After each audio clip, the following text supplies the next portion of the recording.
60 secondes expat.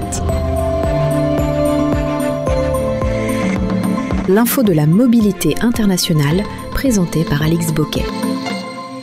Étudier au Royaume-Uni, c'est le rêve de milliers d'étudiants étrangers. Mais derrière l'image des prestigieuses universités britanniques, une question embarrasse de plus en plus d'enseignants. Le niveau d'anglais des étudiants admis est-il vraiment suffisant ? Dans les salles de cours, certains professeurs se disent stupéfaits. Des candidats qui affichent un solide 6,5 à l'IELTS peinent parfois à se présenter ou à comprendre un commentaire sur leur copie. Comment expliquer ce décalage ? Eh bien, depuis quelques années, les tests en ligne comme celui de Duolingo bouleversent le marché. Passables à domicile, rapides, moins chers, ils ouvrent la porte à un plus grand nombre de candidats. Plus de 6000 établissements les reconnaissent déjà, dont une cinquantaine de grandes universités britanniques. Une solution pratique, mais qui pose un problème de fond, la fiabilité. Comme le rappelle une enseignante de Cambridge, si c'est rapide et bon marché, ce n'est probablement pas la qualité qu'attendent les universités. Mais dans un contexte budgétaire tendu, les établissements se montrent parfois moins exigeants. Beaucoup fixent la barre au minimum requis par le ministère de l'Intérieur pour la délivrance d'un visa plutôt qu'au niveau recommandé par les spécialistes. Conséquence, le Royaume-Uni attire toujours plus d'étudiants mais prend le risque de fragiliser la réputation d'excellence de son enseignement supérieur. Face à ces critiques, le gouvernement prépare sa riposte. Le ministère de l'Intérieur veut créer son propre test d'anglais officiel pour les visas. Objectif,